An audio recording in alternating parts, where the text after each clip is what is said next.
जय श्री राम।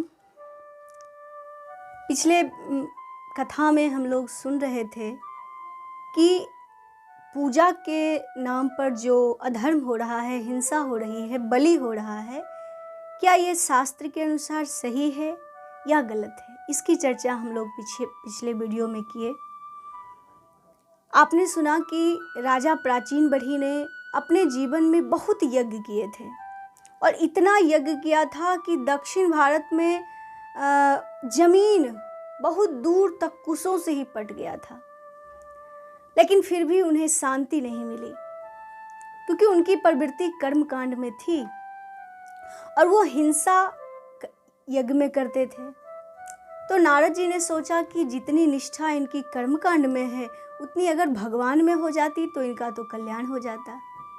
इसलिए नारद जी राजा प्राचीन बढ़ी को ज्ञान देने गए और कहा, राजन, तुम जो कर्म कर रहे हो इससे तुम्हें आनंद की प्राप्ति नहीं होगी। अगर तुम्हें वास्तव में सुख चाहिए, आनंद चाहिए, तो भगवान श्री हरि नारायण का भजन करो, उनका चिंतन स्मरण करो। लेकिन अगर आप किसी को ऐसे ही कोई बात कह देते हैं तो उसको विश्वास नहीं होता है, उसको लगता है कि ऐसे ही कह रहा है। लेकिन नारद जी ने उनको प्रमाणित किया कि मैं जो कह रहा हूँ वो असत्य नहीं है, वही सत्य है। तो नारद जी ने जो दृष्टांत दिया वो हम आपको दे रहे हैं, बिल्कुल ध्यान से सुनिएगा। और हम इसलिए ऐसा कह रहे हैं ताकि आप लोगों की प्रवृत्ति अधर्म में न हो। जब आप धार्मिक बनेंगे, क्योंकि अनजाने में भी लोगों से अधर्म हो रहा है और उन्हें पता नहीं चल रहा है, इसलिए कथा को बिल्कुल ध्यान से और पूरा सुनिएगा।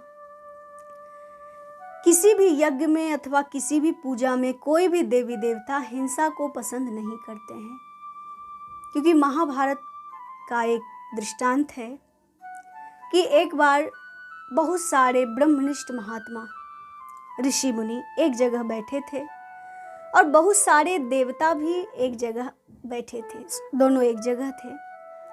और इसी संदर्भ में चर्चा चल रही थी कि यज्ञ में अज बलि होना चाहिए कि नहीं होना चाहिए। तो देवताओं का कहना था कि अज माने होता है बकरा, बकरे की बलि होनी चाहिए। लेकिन ऋषि मुनियों ने कहा कि अज का मतलब अनाज भी होता है और अनाज से देवताओं की पूजा की जाती है, इसलिए अज का मतलब अनाज। और हे देवताओं, अगर आप लोग अज माने बकरा कहेंगे तो समाज पर उसका क्या प्रभाव होगा, इसलिए ये अधर्म की वाणी है, आप ऐसा मत बोलिए। तो ऐसे ही चर्चा चल रही थी। देवता बकरे के पक्ष में थे और ऋषि मुनि अनाज के पक्ष में थे। इसी संदर्भ में एक राजा जिनका नाम था उपरिचर बसु, उपरिचर बसु इतने सिद्ध थे कि उन्हें आकाश में उड़ने के लिए एक विमान मिला था तपस्या के बल से। और वो विमान में बैठ के मन होता तो स्वर्ग चले जाते, मन होता तो धरती पर आ जाते, मतलब जहां मन होता था वहां घूमते रहते थे। उपरिचर बसु जा रहे थे। ऋषि मुनियों ने सोचा कि इन्हीं को मध्यस्थ बना लेते हैं, ये क्या कहते हैं, ये भी तो सिद्ध हैं, ज्ञानी हैं। तो देवताओं और ऋषि मुनियों ने राजा उपरिचर को बुलाया और निवेदन किया कि हम लोगों में चर्चा चल रही है। ऋषि मुनि कहते हैं कि यज्ञ में जो बलि होती है, बलि माने समर्पण और अज बलि माने अनाज समर्पित किया जाता है। देवताओं ने कहा कि हम कह रहे हैं कि अज माने बकरा होता है, अब आप फैसला करिए, क्या अज का मतलब क्या होगा। उपरिचर बसु ने सोचा कि अभी अगर देवताओं का पक्ष ले लेते हैं तो भविष्य में कभी देवताओं से काम लगेगा तो काम जल्दी हो जाएगा। ये सोच के राजा उपरिचर ने ये नहीं सोचा कि क्या अधर्म है और क्या धर्म है, सीधे देवता के तरफ से फैसला सुना दिया। कहा देवता ही सही कह रहे हैं, अज माने बकरा ही होता है। सो ऋषि मुनियों ने कहा, हे राजन, तुमने धर्म और अधर्म का विचार किए बिना देवताओं का पक्ष लिया, तुम दोषी हो और तुम्हें इसकी सजा जरूर मिलेगी। उसी समय ऋषि मुनियों ने कहा कि तुमने अधर्म के तरफ से बोला, इसलिए आज के बाद न तुम धरती पर रह सकते हो, न आकाश में स्वर्ग में जा सकते हो, तुम धरती के नीचे समा जाओ। अब राजा उपरीचर श्रापित हो गए, गिरने लगे विमान से। उन्होंने कहा, देवताओं मुझे बचाइए, मैंने तो आपका पक्ष लिया। देवताओं ने कहा, हे राजन, वास्तव में ऋषि मुनियों का ही मत ठीक है। हम लोग तो स्पष्ट रूप से जानने के लिए चर्चा कर रहे थे, लेकिन हमसे प्रेम होने के कारण आपने हमारा पक्ष ले लिया, इसलिए हम आपको एक सांत्वना देते हैं। आप जब धरती में चले जाइएगा तो जब तक भूगर्भ में स्थित रहिएगा तो आपके भूख प्यास की चिंता हम करेंगे। मतलब यज्ञ में जो घी की आहुति दी जाएगी वो घी आपको मिल जाएगा और उसी से आप पुष्ट होकर जीवित रह सकेंगे।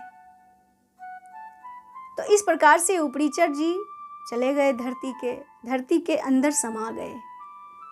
तो कहने का तात्पर्य कि अगर उपरीचर सही होते तो ऋषियों का श्राप लगता? कभी नहीं लगता। लेकिन ऋषि मुनियों की वाणी सत्य है, वो ज्ञानी है, शास्त्र का अध्ययन करते हैं। आप कहेंगे शास्त्र कौन लिखते हैं? तो शास्त्र लिखने वाले वेद व्यास जी महाराज हैं, महर्षि वाल्मीकि हैं, कलयुग में गोस्वामी तुलसीदास जी आदि जो उच्च कोटि के संत हुए, जिन्होंने भेदभाव, छल कपट आदि को छोड़कर केवल और केवल सत पथ का सहारा लिया और अपने शब्दों में धर्म की व्याख्या की। वही शास्त्र है जो हमारे सनातन धर्म का रीढ़ है। तो उसी शास्त्र में लिखा है कि बलि करना गलत बात है, लेकिन लोग परंपरागत हमारे पूर्वज ने किया तो हम भी करेंगे। तो ये कोई जरूरी नहीं है कि हमारे पूर्वज गलत कर रहे हैं तो हम भी गलत ही करें। हम उसमें सुधार कर सकते हैं और हम सोच सकते हैं कि ये अधर्म है कि नहीं है। अगर हमें थोड़ा सा कट जाए हाथ तो कितना दर्द होता है, परेशान हो जाते हैं। लेकिन जब हम किसी जीव को तलवार से काटते हैं तो उस समय वो कितना दुखी होता है, आप कल्पना करिएगा। और उसके दुखी होने के बाद उसके अंदर से जो आह निकलती है, जो पीड़ा होती है, उसके पीड़ा का जो पाप लगता है वो उसे भोगना पड़ेगा जो उसे पीड़ा दे रहा है। तो इसलिए सज्जनों, बलि कभी नहीं होना चाहिए, और वो भी धर्म के नाम पर, भगवान के नाम पर, देवी के नाम पर, पूजा के नाम पर। ये महाधर्म है, महापाप है। एक उदाहरण और सुन लीजिए। वैसे उदाहरण तो बहुत हैं, लेकिन एक और सुनाते हैं, फिर बाद में सुनाएंगे। एक बार एक ब्राह्मण थे, सत्य नाम के ब्राह्मण। सत्य जी पूजा करते थे, लेकिन बहुत गरीब ब्राह्मण।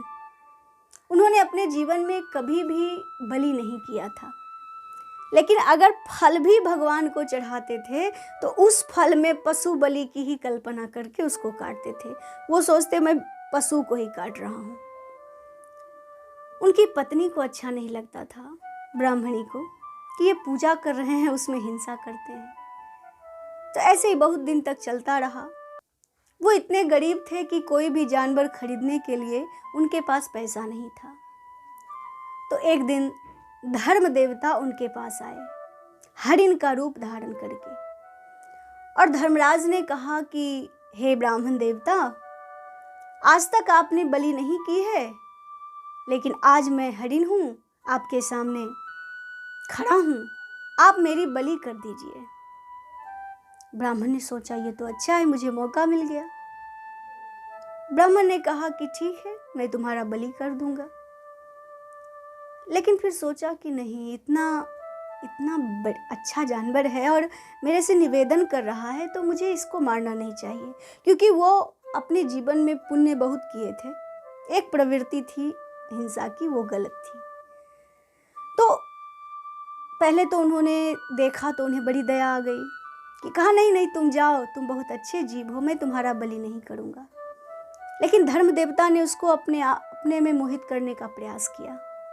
जिस प्रकार से हिंसा को मानने वाले, हिंसा करने वाले लोगों की जो व्याख्या होती है, वैसे धर्म देवता ने हरिण के रूप में कहा ब्राह्मण, तुम मेरी बलि कर दो तो तुम्हें स्वर्ग मिलेगा और मुझे भी स्वर्ग मिलेगा, हम दोनों सुखी हो जाएंगे। सो ब्राह्मण ने सोचा कि सही कहता है, मैं इसकी बलि कर देता हूँ, मार देता हूँ। जैसे ही मारने के लिए आगे बढ़े तो धर्म देवता ने कहा, एक प्रश्न पूछना है। कहा, पूछिए। कहा, क्या किसी को दुख देने का फल सुख हो सकता है? क्या किसी को हिंसा करने का फल आनंद हो सकता है? क्या आप मुझे मार देंगे और आप सुखी हो जाएंगे? कहा, नहीं नहीं महाराज, ऐसा तो कभी हो ही नहीं सकता, क्योंकि ये संसार का नियम है। कर्म प्रधान विश्व करी राखा, जो जस करहि सो तस फल चाखा। तो ऐसा तो संभव ही नहीं है कि हम किसी को दुख दें और हमें सुख मिल जाए। धर्मराज ने कहा, हे ब्राह्मण देवता, तुमने केवल अभी कल्पना किया कि मैं इसकी बलि करूंगा, इच्छा किया, तो तुम्हारे बहुत जन्म के किए हुए पुण्य इसी क्षण नष्ट हो गए। बलि करने वाला महापापी होता है, लेकिन बलि का अगर कोई समर्थन भी कर दे, जैसे कोई कर रहा है तो आप विरोध नहीं किए, आप कहे कि क्या होगा, करने देते हैं, तब भी आपको पाप लगेगा। आप मन वचन से विरोध करिए, माने ना माने उसका कर्म है, आपको विरोध करना चाहिए, लेकिन आप सपोर्ट कर देंगे तो आपको पाप लग जाएगा। तो बलि का समर्थन करने वाले को पाप लगता है, और ये तो आप तो बलि करने के लिए तैयार हो गए, लेकिन आपके पुण्य तो अब नष्ट हो चुके हैं। अब आप फिर से भगवान की भक्ति करिए और पुण्य करिए, तब आपके जीवन में कल्याण हो सकता है। धर्मराज उस समय प्रकट हो गए और ब्राह्मण देवता को दर्शन देके चले गए। तब से ब्राह्मण के जीवन में सुधार हो गया, फिर उन्होंने कभी भी बलि करना नहीं चाहा। तो इसलिए सज्जनों, हमारे कहने का मतलब, कभी भी आपके मन में किसी भी जीव के प्रति हिंसा की भावना नहीं होनी चाहिए। अगर हो जाती है तो आपके जन्म जन्म के पुण्य नष्ट हो जाएंगे, फिर आपको पाप का भागी बनना पड़ेगा, और पाप का फल तो दुख है। और भी बहुत से उदाहरण हैं। राजर भरत की कथा है, फिर लड्डू भक्त जी थे श्री भक्तमाल जी में, गोस्वामी तुलसीदास जी के गुरुजी नरहरि दास जी महाराज आदि बहुत सारे संतों का चरित्र है, जिन्होंने प्रमाणित किया है कि बलि करना गलत है। आप लोग वैष्णो देवी कभी गए होंगे अथवा सुने होंगे। वैष्णो देवी में देवी माँ है। जाने से पहले लहसुन प्याज भी अगर कोई खाता है तो ट्रेन में लहसुन प्याज वाला भोजन नहीं मिलता है। तो क्या वो देवी अलग है और आपके गांव की देवी अलग है? जब देवी एक ही है तो कोई देवी हिंसा पसंद करेगी, कोई नहीं करेगी? ऐसा नहीं हो सकता। देवी मतलब जगदम्बा, जगत की अम्बा। तो जगत में केवल आप ही नहीं रहते हैं, जीव जंतु भी रहते हैं, बकरी भी रहता है, भैंस भी रहता है। तो जैसे वो आपकी माँ है, वैसे जानवरों की भी माँ है। तो क्या कोई माँ चाहेगी कि उसका बेटा मरे, दूसरा बेटा मारे? नहीं चाहेगी। इसलिए सज्जनों, हिंसा गलत है। आप अगर करेंगे तो आपको इसका दुष्प्रभाव भोगना ही पड़ेगा, दुष्परिणाम भोगना ही पड़ेगा। इसलिए मेरा निवेदन है, बार बार किसी भी देवी या देवता को आप हिंसा का मन्नत ना मांगिए। लेकिन एक लोग ये भी पूछते हैं कि महाराज, अगर हम हिंसा मतलब कभी मांग लिए हैं तो क्या करें? अब पता चल गया कि नहीं करना चाहिए, तो आप एक काम करिए, देवी माँ से कह दीजिए कि हे देवी माँ, मुझसे गलती हो गई, हिंसा तो आपको प्रिय है नहीं, आज से हम बलि नहीं करेंगे। और उसके बदले कन्याकुमारी का भंडारा कराइए, लोगों को रसगुल्ला खिलाइए, बढ़िया बढ़िया भोजन कराइए, देवी प्रसन्न हो जाएंगी। लड्डू बतासा आदि चढ़ा दीजिए, सत्यनारायण भगवान का पूजा कर लीजिए, उसके बदले कथा सुन लीजिए, कथा में दान दे दीजिए, मंदिर में दे दीजिए, तो आपका धर्म का सदुपयोग होगा। लेकिन अगर आप बलि करके उस मांस को खा लेते हैं तो आपको महापाप का भागी बनना ही पड़ेगा, इसको कोई नहीं काट सकता। और शास्त्र प्रमाण देते हैं, मैंने भी आपको दिया सज्जनों। एक ही हमारा उद्देश्य है, आप हिंसा न करें। इसी तरह से कथा सुनते रहिए, फिर इसकी चर्चा और करेंगे। तब तक के लिए जय सिया राम।